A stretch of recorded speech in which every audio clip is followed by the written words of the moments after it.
एक बार अपनी समस्याओं पर विचार करने के लिए बहुत सारे खरगोश एक स्थान पर इकट्ठा हुए।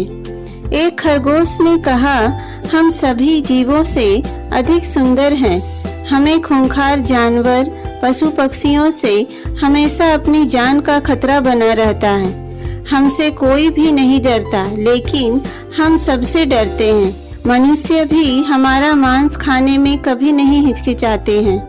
हमें अपने जीवन का पल पल खतरा बना रहता है। दूसरे खरगोश ने कहा, हाथी तो हमारा मांस नहीं खाते, लेकिन उनका शरीर इतना बड़ा है कि सैकड़ों खरगोश भाई हाथी के पैरों के नीचे कुचलकर मर जाते हैं। तीसरे खरगोश ने कहा, भाइयों, इस संसार में केवल शक्तिशाली ही जीवित रह सकते हैं। हम जैसे दुर्बल और छोटे जीवों का इस संसार में रहना बहुत मुश्किल है। मेरे विचार से तो हमारी समस्या का कोई समाधान नहीं है। सभी खरगोशों के निराशापूर्ण शब्द सुनकर एक बूढ़ा अनुभवी खरगोश बोला, मैंने अपनी समस्या का हल खोज लिया है, जो हमारे सभी कष्टों को दूर कर सकता है। हम सबको एक साथ नदी में कूदकर आत्महत्या कर लेनी चाहिए।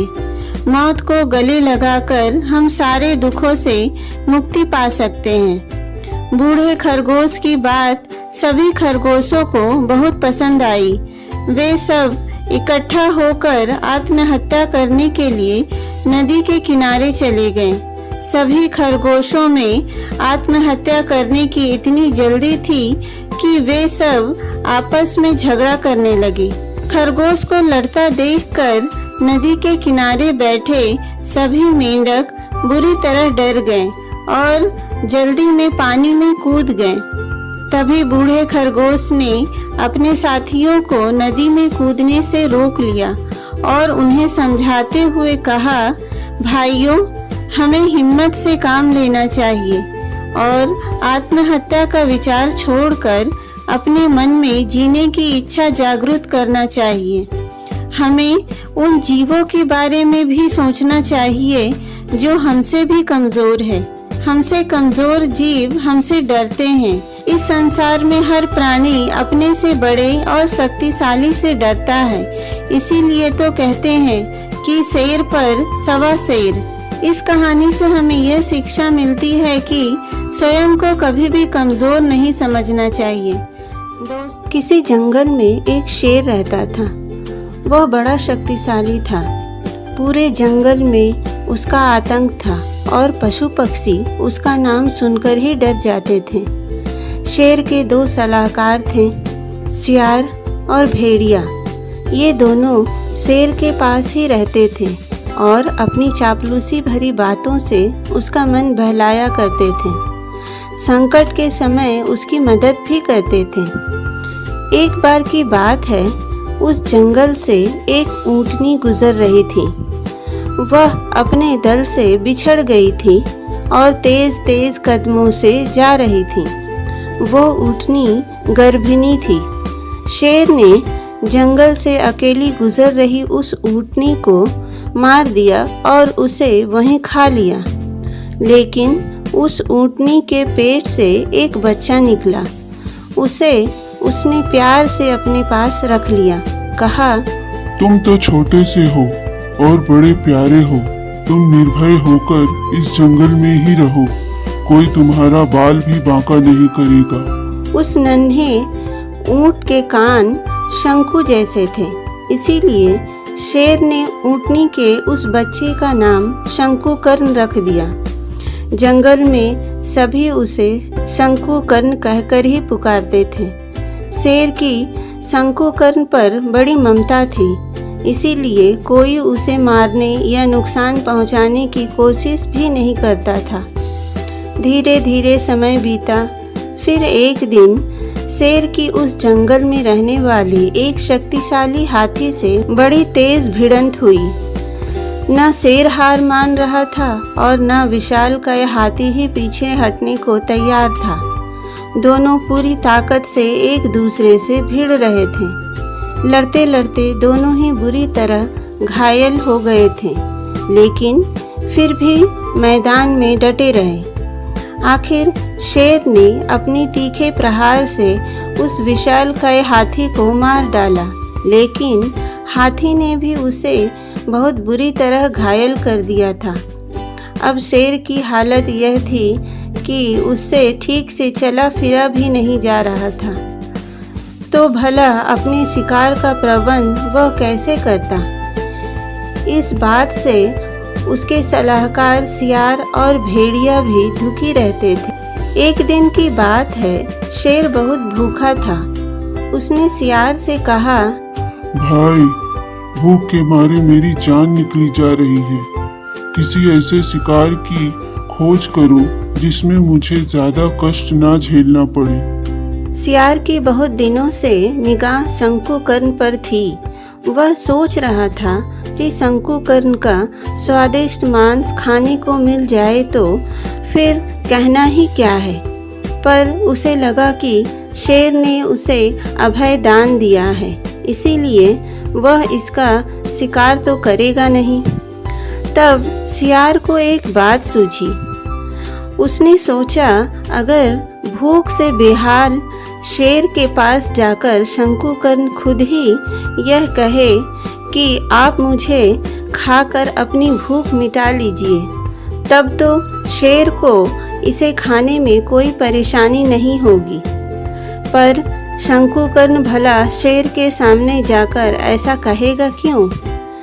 आखिर चालाक शियार ने इसकी भी तरकीब खोज ली। उसने शंकुकर्ण के पास जाकर कहा, सुनो शंकुकर्ण, हमारे मालिक बड़े परेशान हैं। भूख के कारण उनकी जान निकली जा रही है। हम सभी जो उनके मित्र और सेवक हैं, हमें उनका कष्ट दूर करने की कोशिश करनी चाहिए। तुम्हें शायद पता नहीं कि हमारे राजा को संजीवनी विद्या भी आती है। मेरी तो यही सलाह है कि तुम उनके पास जाकर कहो कि महाराज, मैं आपको भूख से बेहाल नहीं देख सकता, पर मुझे खाकर अपनी भूख मिटा लीजिए। तब शेर तुम्हें खा जाएगा, लेकिन अपनी संजीवनी विद्या से फिर से जीवित भी कर देगा। नया जन्म लेने पर तुम पहले से अधिक शक्तिशाली और विशालकाय हो जाओगे। तो इससे दो लाभ है। एक तो हमारे राजा को भूख से निजात मिल जाएगी और तुम्हें अच्छा शरीर मिल जाएगा। शंकुकर्ण को यह बात जच गई। उसने शेर के पास जाकर कहा, महाराज, आपको बहुत तेज भूख लगी है। सेवक का कर्तव्य है कि वह अपनी जान देकर भी स्वामी का कष्ट दूर करे। इसीलिए मेरा निवेदन है कि आप मुझे मारकर अपनी भूख मिटा लें। सुनते ही शेर ने शंकुकर्ण पर आक्रमण किया और एक पल में ही उसका काम तमाम कर दिया। फिर वह सियार को उसकी निगरानी रखने की बात कहकर स्नान करने चला गया, ताकि लौटकर शंकुकर्ण को खा ले। चतुर सियार मृत शंकुकर्ण के पास खड़ा पहरा दे रहा था। पास ही भेड़िया भी खड़ा था। मरे हुए ऊंट को देख भेड़िए के मुंह में भी पानी आ गया। सियार बोला, भाई, तुम इतने भयभीत क्यों हो रहे हो? राजा शेर के आने से पहले अगर तुम थोड़ा सा खा लो तो मैं कुछ नहीं कहूँगा। शेर को भी भला क्या पता चलेगा। हाँ, लेकिन जब शेर आ रहा हो तो मैं तुम्हें इशारा करूँगा, तुम फौरन दूर हट जाना। सुनते ही भेड़िए ने शंकुकर्ण के शरीर में अपना दांत गड़ा दिया। वह उसे खाता इससे पहले ही सियार ने चिल्लाकर कहा, अरे दूर हट, स्वामी आ रहे हैं। भेड़िया एक ओर सहमकर खड़ा हो गया। शेर जब वहां आया तो शंकुकर्ण को देखते ही भांप गया कि किसी ने उसे मुंह लगाया था। वह गुस्से में आकर बोला, मेरे शिकार को किसने झूठा किया है? सुनकर भेड़िया कुछ सकपका सा गया। तभी सियार ने पैंतरा बदलते हुए कहा, अरे ओ दुष्ट, अब क्यों सहम कर एक ओर खड़ा है? तू ही तो कह रहा था कि अब भला हमारे राजा शेर में शक्ति कहाँ बची है? वे तो शिकार तक नहीं कर सकते, तो फिर मेरा क्या बिगाड़ लेंगे? तो अब बता कि क्यों इस कदर डरा सहमा हुआ सा दूर खड़ा है? सुनते ही शेर को बहुत गुस्सा आया। उसे क्या पता कि सियार ने ही भेड़िए को शंकुकर्ण का मांस खाने के लिए कहा था। उसने सोचा सारी गलती भेड़िए की है। फौरन शेर ने भेड़िए पर हमला किया और उसे मार डाला। लेकिन अब भला शेर शंकुकर्ण का मांस कैसे खाए? जिस शिकार को भेड़िए ने जूठा कर दिया, उसे खाना तो राजा शेर के लिए तौहीन की बात थी। लिहाजा शेर ने सियार से कहा, अब इसे तुम ही खा लो। और चुपचाप वहां से चला गया। चतुर सियार मन ही मन हंसता हुआ बोला, अरे वाह, मेरी चाल तो कामयाब हो गई। पहले मैंने भेड़िए से शेर के शिकार को जूठा करवाया ताकि शेर उसे खाए नहीं, फिर उस भेड़िए को भी मरवा डाला जिससे वह शिकार में हिस्सा ना मांगे। अब दोनों बलाएं दूर हो गई। मेरे कई दिनों के भोजन का इंतजाम हो गया। मैं मजे से इस ऊंट को खाऊंगा और मौज करूंगा। एक समय की बात है, एक वन में हाथियों का एक झुंड रहता था। उस झुंड का सरदार चतुर्दंत नामक एक विशाल, पराक्रमी, गंभीर और समझदार हाथी था। सब उसी के छत्र छाया में सुख से रहते थे। वह सबकी समस्याएं सुनता और उनका हल निकालता। छोटे बड़े सबका बराबर ख्याल रखता था। एक बार उस क्षेत्र में भयंकर सूखा पड़ा। बरसों पानी नहीं बरसा। सारे ताल तलैया सूखने लगे। पेड़ पौधे कुम्हला गए, धरती फट गए, चारों ओर हाहाकार मच गया। हर प्राणी बूंद बूंद के लिए तरसता गया। हाथियों ने अपने सरदार से कहा, सरदार, कोई उपाय सोचिए। हम सब प्यासे मर रहे हैं, हमारे बच्चे तड़प रहे हैं। चतुर्दंत पहले ही सारी समस्याएं जानता था, सबके दुख समझता था, पर उसकी समझ में नहीं आ रहा था कि क्या उपाय करे। सोचते सोचते उसे बचपन की एक बात याद आई और चतुर्दंत ने कहा, मुझे ऐसा याद आता है कि मेरे दादाजी कहते थे, यहाँ से पूर्व दिशा में एक तालाब है जो भूमिगत जल से जुड़े होने के कारण कभी नहीं सूखता। हमें वहाँ चलना चाहिए। सभी को आशा की किरण नजर आई। हाथियों का झुंड चतुर्दंत द्वारा बताई गई दिशा की ओर चल पड़ा। बिना पानी के दिन की गर्मी में सफर करना बहुत कठिन था, इसीलिए हाथी रात को सफर करते। 5 रात्रि के बाद वे उस अनोखे तालाब तक पहुंच गए। सचमुच तालाब पानी से भरा था। सारे हाथियों ने खूब पानी पिया, जी भरकर तालाब में नहाए व डुबकियां भी लगाई। उसी क्षेत्र में खरगोश की घनी आबादी थी। उनकी शामत आ गई। सैकड़ों खरगोश हाथियों के पैरों तले कुचले गए। उनके बिल रौंदे गए। उनमें हाहाकार मच गया। बचे कुचे खरगोशों ने एक आपातकालीन सभा की। एक खरगोश बोला, हमें यहाँ से भागना चाहिए। एक तेज स्वभाव वाला खरगोश भागने के हक में नहीं था। उसने कहा, हमें अक्ल से काम लेना चाहिए। हाथी अंधविश्वासी होते हैं। हम उन्हें कहेंगे कि हम चंद्रवंशी हैं। तुम्हारे द्वारा किए खरगोश संहार से हमारे देव चंद्रमा रुष्ट हैं। यदि तुम यहाँ से नहीं गए तो चंद्रदेव तुम्हें विनाश का श्राप देंगे। एक अन्य खरगोश ने उसका समर्थन किया। चतुर ठीक कहता है, उसकी बात हमें माननी चाहिए। लंबकर्ण खरगोश को हम अपना दूत बनाकर चतुर्दंत के पास भेजेंगे। इस प्रस्ताव पर सब सहमत हो गए। लंबकर्ण एक बहुत चतुर खरगोश था। सारे खरगोश समाज में उसकी चतुराई की धाक थी। बातें बनाना भी उसे खूब आता था। बात से बात निकालते जाने में उसका जवाब नहीं था। जब खरगोशों ने उसे दूत बनकर जाने के लिए कहा तो वह तुरंत तैयार हो गया। खरगोशों पर आए संकट को दूर करके उसे प्रसन्नता ही होगी। लंबकर्ण खरगोश चतुर्दंत के पास पहुंचा और दूर से ही एक चट्टान पर चढ़कर बोला, गजनायक चतुर्दंत, मैं लंबकर्ण चंद्रमा का दूत उनका संदेश लेकर आया हूँ। चंद्रमा हमारे स्वामी हैं। चतुर्दंत ने पूछा, भाई क्या संदेश लाए हो तुम? लंबकर्ण बोला, तुमने खरगोश समाज को बहुत हानि पहुंचाई है। चंद्रदेव तुमसे बहुत रुष्ट हैं। इससे पहले कि वह तुम्हें श्राप दे दें, तुम यहाँ से अपना झुंड लेकर चले जाओ। चतुर्दंत को विश्वास न हुआ। उसने कहा, चंद्रदेव कहाँ हैं? मैं खुद उनके दर्शन करना चाहता हूँ।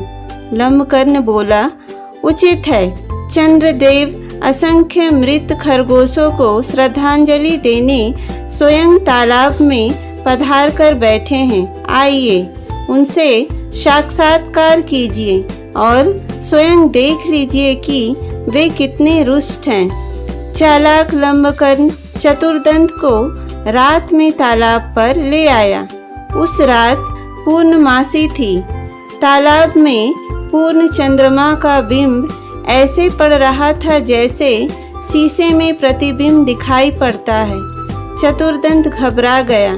चालाक खरगोश हाथी की घबराहट ताड़ गया और विश्वास के साथ बोला, गजनायक, जरा नजदीक से चंद्रदेव का साक्षात्कार करें तो आपको पता चलेगा कि आपके झुंड के इधर आने से हम खरगोशों पर क्या बीती है। अपने भक्तों का दुख देखकर हमारे चंद्रदेव जी के दिल पर क्या गुजर रही है। लंबकर्ण की बातों का गजराज पर जादू सा असर हुआ। चतुर्दंत डरते डरते पानी के निकट गया और सूर्य चंद्रमा के प्रतिबिंब के निकट ले जाकर जांच करने लगा। सूर्य पानी के निकट पहुंचने पर सूर्य से निकली हवा से पानी में हलचल हुई और चंद्रमा का प्रतिबिंब कई भागों में बंट गया और विकृत हो गया। यह देखते ही चतुर्दंत के होश उड़ गए। वह हड़बड़ाकर कई कदम पीछे हट गया। लंबकर्ण तो इसी बात की ताक में था। वह चीखा, देखा, आपको देखते ही चंद्रदेव कितने रुष्ट हो गए। वह क्रोध से कांप रहे हैं और गुस्से से फट रहे हैं। आप अपनी खैर चाहते हैं तो अपने झुंड के समेत यहाँ से शीघ्र प्रस्थान करें, वरना चंद्रदेव पता नहीं क्या श्राप दे दें। चतुर्दंत तुरंत अपने झुंड के पास लौट गया और सबको सलाह दी कि उनका यहाँ से तुरंत प्रस्थान करना ही उचित होगा। अपने सरदार के आदेश को मानकर हाथियों का झुंड लौट गया। खरगोशों में खुशी की लहर दौड़ गई। हाथियों के जाने के कुछ ही दिन पश्चात आकाश में बादल आए, वर्षा हुई और सारा जल संकट समाप्त हो गया। हाथियों को फिर कभी उस ओर आने की जरूरत ही नहीं पड़ी। दोस्तों, इस कहानी से हमें यह सीख मिलती है कि चतुराई से शारीरिक रूप से बलशाली शत्रु को भी मात दी जा सकती है। उम्मीद है दोस्तों आज की कहानी आपको पसंद आई होगी। अगर पसंद आए तो इस वीडियो को एक प्यारा सा लाइक और ज़्यादा से ज़्यादा शेयर करें और जाते जाते इस चैनल को सब्सक्राइब ज़रूर करें, जिससे कि आगे आने वाली नई नई वीडियो की नोटिफिकेशन आपको मिलती रहे। तब तक के लिए मेरे इस चैनल पर बने रहिए। धन्यवाद।